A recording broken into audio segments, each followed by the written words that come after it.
എൻ്റെ പേര് മോളി അലക്സാണ്ടർ, വീട് ആരൂര്. ഞാൻ എൻ്റെ മോന് വേണ്ടി സാക്ഷ്യം പറയാനാണ് ഇവിടെ നിൽക്കുന്നത്. ഞാൻ ഉടമ്പടി എടുത്തിട്ട് 3-4 വർഷമായി. എൻ്റെ മോൻ ഷിപ്പിലാണ് ജോലി. അവൻ ചീഫ് ഓഫീസറാണ്.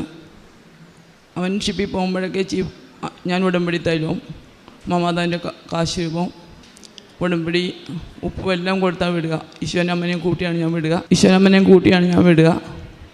അപ്പോൾ ഈ പ്രാവശ്യം പോയി ഈ കഴിഞ്ഞതിൻ്റെ മുമ്പത്തെ വെള്ളിയാഴ്ച ആയപ്പോഴേക്കും അവൻ്റെ ഷിപ്പിൽ, ജപ്പാനിലാണ് ഷിപ്പ്, അപ്പോൾ അവിടെ ലോഡിങ് നടക്കുകയാണ്.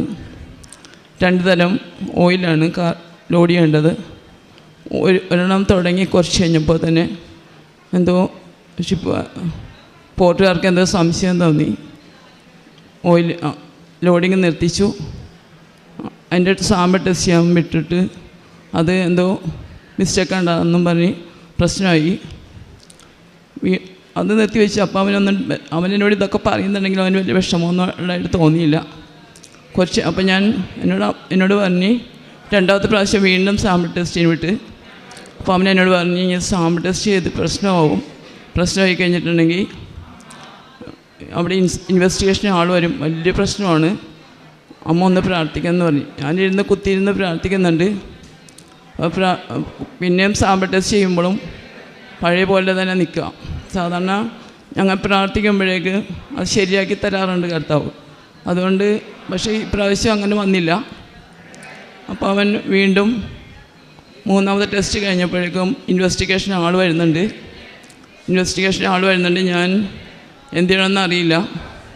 ഞാൻ ശക്തമായിട്ട് പ്രാർത്ഥിച്ചുകൊണ്ടിരിക്കുന്നുണ്ട്. മോനോടും ചെറിയ മോനോടും ഡാഡിനോടൊക്കെ പറഞ്ഞ് എല്ലാവരും പ്രാർത്ഥിക്കുന്നുണ്ട്.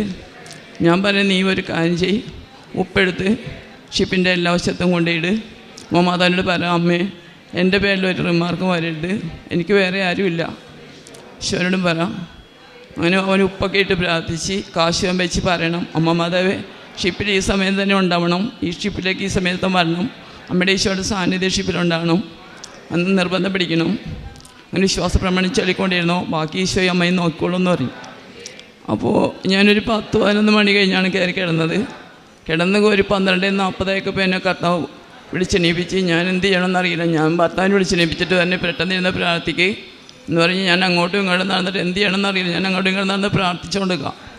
പെട്ടെന്ന് നടയിലേക്ക് തിരിഞ്ഞിട്ട് ഞാൻ പെട്ടെന്ന് തന്നെ ആരോ എന്തോ നിർബന്ധിക്കും പോലെ ഞാൻ പെട്ടെന്ന് വന്നിട്ട് ഉപ്പെടുത്തിട്ട് ഞാൻ പറഞ്ഞു, മാതാവേ ഞാൻ ഈ നിമിഷം ഉപ്പ് ഷിപ്പിലേക്ക് ഇടുകയാണ്, അവൻ്റെ പേരിലൊരു റിമാർക്കൊന്നും ഉണ്ടാവരുത്, എല്ലാ അസ്വസ്ഥകളും അമ്മ തന്നെ ഈശോ തന്നെ ഇടപെട്ട് നീക്കി തന്നെ ഞാൻ കൃപാസനം സാക്ഷ്യപ്പെടുത്തിക്കോളാം എന്ന് പറഞ്ഞുകൊണ്ടിരിക്കുമ്പോൾ തന്നെ എൻ്റെ ഉള്ളിലേക്ക് ഒരു ഭയങ്കര ശക്തി വന്ന്, എനിക്കറിയില്ല, ഒരു തൻ്റെ ഇടം, എവിടെയില്ലാത്തൊരു തൻ്റെ ഇടം വന്നിട്ട് ഇനിയും ഒരു പ്രശ്നം ഉണ്ടാവില്ല എന്നൊരു തോന്നൽ.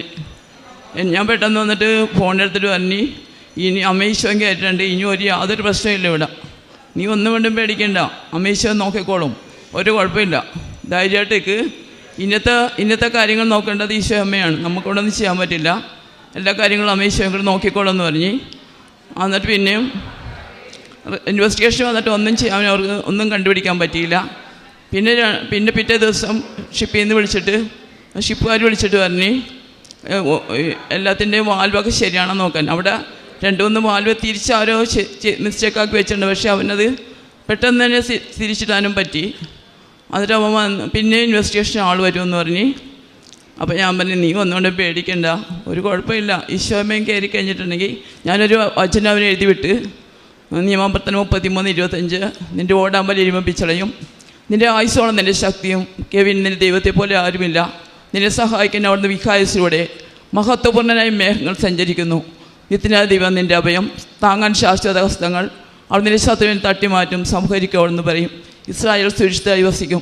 ഈ വചനം വെച്ചിട്ട് നിന്നെ സഹായിക്കാൻ അവിടുന്ന് മഹത്വപൂർണ്ണനായി മേഘങ്ങൾ സഞ്ചരിക്കുന്നു, അത് ഞാൻ സ്വപ്നം കണ്ടുകൊണ്ട് അടിയിൽ വരിയിട്ട് ഞാൻ എഴുതി. ഞാൻ പറഞ്ഞു, അവിടുന്ന് മഹത്വപൂർണ്ണനായി നിന്നെ സഹായിക്കാൻ എടുത്തുന്നുണ്ട്, അതുകൊണ്ട് പേടിക്കേണ്ട, ഒരു പ്രശ്നമില്ലെന്ന് ഞാൻ അമ്മ ഉറപ്പ് തരാം, പേടിക്കേണ്ട എന്ന് പറയും. അത് കഴിഞ്ഞ് ഇൻവെസ്റ്റിഗേഷൻ ആൾ വന്നു, ഒരു കുഴപ്പമുണ്ടായില്ല. കുറച്ച് ദിവസം ഷിപ്പ് അവിടെ പിടിച്ചിട്ട് വെച്ച്, അത് കഴിഞ്ഞ് ഷിപ്പ് ഓസ്ട്രേലിയയിലേക്ക് വിട്ട്. ഇപ്പം എന്ത് ചെയ്യുന്നൊന്നും എൻ്റെ പേരിലൊരു റിമാർക്ക് ഇതുവരെ കണ്ടുപിടിക്കാൻ പറ്റിയിട്ടില്ല. കഴിഞ്ഞ ബുധനാഴ്ച സാക്ഷ്യപ്പെടുത്താമെന്ന് പറഞ്ഞു, പക്ഷേ അന്ന് എനിക്ക് വരാൻ പറ്റിയില്ല. ഈശോയുടെ ക്ഷമ ചോദിക്കുകയാണ്. ഈശോ അമ്മയും കൂടെ ഉണ്ടെങ്കിൽ നമ്മളാരും തോൽപ്പിക്കാൻ പറ്റില്ല, ഉറപ്പായിട്ടും പറ്റില്ല. ഈശോയമ്മ ഈ ഭൂമിയിൽ ജീവിക്കുന്ന ദൈവത്തിൻ്റെ ശക്തമായ സാന്നിധ്യം നമ്മുടെ ഒപ്പം ഉണ്ടല്ലോ. അമ്മ നീല്ലെങ്കിൽ നമ്മളെ പൊതിയും. അതുകൊണ്ട് ഇതുവരെ കിട്ടിയ ഒരുപാട് നന്മ കിട്ടിയിട്ടുണ്ട് എനിക്ക്, എൻ്റെ മക്കൾക്കും. ഞാനെപ്പോഴും വിചാരിക്കും ഈ അടുത്തെപ്പോഴതിന് സാക്ഷ്യം പറയാൻ ഈ ആൾക്കാരെ കയറാൻ പറ്റുക. പിന്നെ ഇങ്ങനെ ചിന്തിക്കും, അതിനുള്ള യോഗ്യത ഒന്നും എനിക്കില്ല ദൈവമേ എന്ന് വിചാരിക്കും. അങ്ങനെ വിചാരിക്കുമ്പോഴും ഈശോ നമ്മളെ കരുണയോട് നോക്കുന്നുണ്ടെന്ന് ഞാൻ വിശ്വസിക്കുന്നുണ്ട്.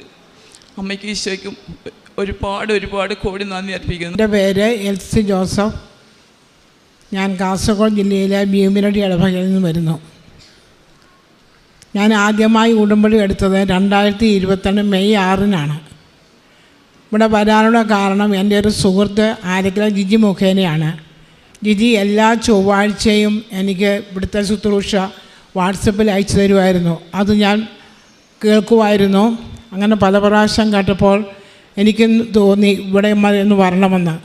അങ്ങനെ ഞാനും എൻ്റെ മോനും കൂടെ കൂടി 2020 മെയ് 6-ന് ഇവിടെ വന്ന് ഉടമ്പടി എടുത്തു പോയി 6 നിയോഗങ്ങൾ എഴുതി. ആദ്യത്തെ നിയോഗം എൻ്റെ മോന് പഠിച്ച കോഴ്സിൻ്റെ സർട്ടിഫിക്കറ്റ് 2 വർഷമായിട്ട് കിട്ടുന്നില്ലായിരുന്നു. അത് 2 മാസം കഴിഞ്ഞപ്പോൾ കിട്ടി. പിന്നെ അടുത്ത നിയോഗം എൻ്റെ മോൾക്ക് വേണ്ടിയിട്ടായിരുന്നു. എൻ്റെ മോള് 22 വർഷമായിട്ട് അവൾക്ക് മൈഗ്രെയിൻ തലവേദന കൊണ്ട് വളരെ വിഷമിച്ചിരുന്നു. കൂടെ ഉണ്ടാകുമായിരുന്നു ഛർദി, ക്ഷീണം, വിശന്നാൽ തലവേദന, അതുപോലെ തന്നെ യാത്ര ചെയ്ത തലവേദന, അങ്ങനെ കൂടെ ഉണ്ടാകുമായിരുന്നു. ഇവിടെ വന്ന് ഉടമ്പടി എടുത്ത് പ്രാർത്ഥിച്ചത് പിന്നെ അവൾക്ക് വന്നിട്ടേ ഇല്ല. ത്രിയേക ദൈവത്തിന് സ്തുതി. എൻ്റെ പേര് മിനി. ഞാൻ പെരുമ്പാവൂരിൽ നിന്ന് വരുന്നു. എൻ്റെ മകളാണ് ആദ്യം വന്ന് ഇവിടെ ഉടമ്പടി എടുത്തത്. അവൾ പിന്നെ ഹോസ്റ്റലിൽ പോയപ്പോൾ അവൾക്കവിടെ ശരിക്കും ഉടമ്പടി പ്രാർത്ഥന നടത്താൻ പറ്റാത്ത കാരണം അവൾ എന്നോട് പുതുക്കാതെ എന്നോട് ഉടമ്പടി എടുക്കാൻ പറഞ്ഞു. അതിനുശേഷം ഞാൻ ഇവിടെ വന്ന് ഉടമ്പടി എടുത്തു.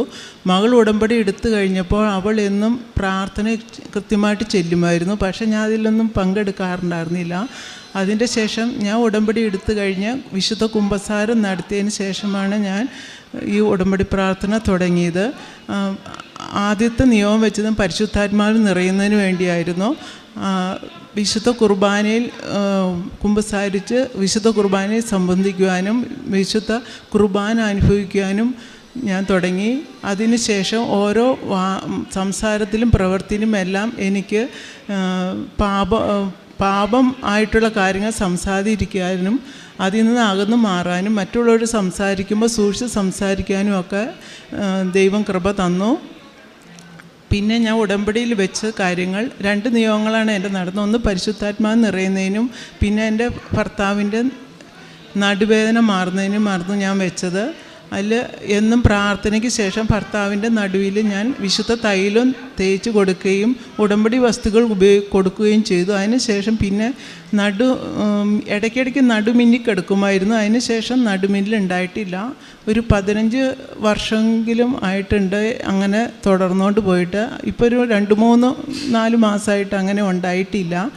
പിന്നെ എനിക്ക് ഉടമ്പടിയിൽ വയ്ക്കാതെ നടന്ന കാര്യങ്ങൾ, എൻ്റെ കൈയുടെ ഇവിടെയായിട്ടൊരു മുഴയുണ്ടായിരുന്നു. അതിന് ഞാൻ എന്നും ഉടമ്പടി തൈലം പറ്റുകയും കർത്താവിനോട് പ്രാർത്ഥിക്കുകയും ചെയ്തുമായിരുന്നു. ലേപനൌഷധമല്ല, എല്ലാവരെയും സുഖപ്പെടുത്തുന്നത് അങ്ങയുടെ വചനമാണ് അവരെ സുഖപ്പെടുത്തിയത്. ഞാൻ ഹോസ്പിറ്റലൊന്നും പോയില്ല. ആ തൈലം തേച്ച് എന്നും വിശുദ്ധ തൈലം തേച്ച് പ്രാർത്ഥനയ്ക്ക് ശേഷം പറ്റി പ്രാർത്ഥിക്കുമായിരുന്നു. പിന്നെ എനിക്ക് ഈ ഷോൾഡറിന് ഭയങ്കര വേദനയാണ്. കുറേ 5-8 വർഷങ്ങളായിട്ടുണ്ടായിരുന്നു. പക്ഷേ ഡോക്ടറെ ഒന്നും കാണാൻ പോയില്ല. അപ്പോൾ ഞങ്ങൾക്ക് കൃഷിപ്പണിയാണ്, വീട്ടിൽ കൃഷിയും ഒത്തിരി പണികളൊക്കെ ഉള്ള വീടാണ്. അപ്പോൾ അതിൻ്റെയൊക്കെ ആയിരിക്കും ഓർത്ത് വൈകുന്നേരം എഴുന്നേറ്റ് കിടക്കാൻ നേരത്ത് ഭയങ്കര വേദനയാണ്. പക്ഷേ ഞാൻ പ്രാർത്ഥിക്കും. പിന്നെ കുറച്ച് നാൾ കഴിഞ്ഞ് ഉടമ്പടി എടുത്തതിന് ശേഷം കുറേ നാൾ കഴിഞ്ഞപ്പോൾ എനിക്ക് ആ വേദന മാറി. ഇതുവരെയായിട്ട് ആ വേദന ഉണ്ടായിട്ടില്ല. പിന്നെ എനിക്ക് ചുമയ്ക്കുമ്പോഴും തുമ്മുമ്പോഴും ഒക്കെ എനിക്ക് മൂത്രം അറിയാതെ പോകുമായിരുന്നു. ബാത്റൂമിൽ പോയിട്ട് വന്നിട്ട് തുമ്മിയാലും എൻ്റെ മൂത്രം അങ്ങനെ പോകുമായിരുന്നു. പക്ഷേ ഈ ഉടമ്പടി വസ്തുക്കൾ ഉപയോഗിച്ച് തുടങ്ങിയ പിന്നെ എനിക്ക് ആ സംഭവം ഉണ്ടായിട്ടില്ല, ഇതുവരെയായിട്ടും ഉണ്ടായിട്ടില്ല.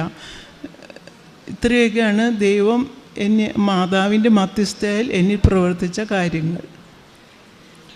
പിന്നെ ജീവകാരുണ്യ പ്രവർത്തനം ചെയ്യാൻ ഉടമ്പടി പത്രം എല്ലാ മാസവും ഇവിടെ വന്ന് മേടിച്ച് ഞാൻ കൊണ്ടുപോയി കൊടുക്കുമായിരുന്നു. പിന്നെ മാനസിക രോഗികളുടെ ആശുപത്രി പോയി അവർക്ക് വസ്ത്രം കൊണ്ടു കൊടുക്കുകയും ചെയ്യുമായിരുന്നു. പിന്നെ അവർക്ക് വേണ്ട കുറച്ച് പലർക്ക് സാധനങ്ങളാണെങ്കിലും എന്തെങ്കിലുമൊക്കെ മേടിച്ചു കൊണ്ടുപോകും.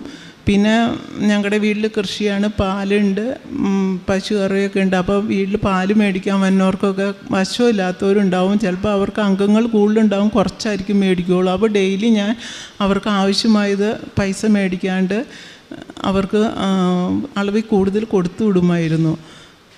പിന്നെ വീട്ടിലുള്ള സാധനങ്ങളൊക്കെ ഞാൻ അവർക്ക് കൊടുക്കും. പിന്നെ പൊതിച്ചോറ് പുറത്ത് പോകുമ്പോൾ പൊതിച്ചോറ് ഉണ്ടാക്കി കൊണ്ടുപോകും, കാണുന്നവർക്ക് ഞാനത് കൊടുക്കും.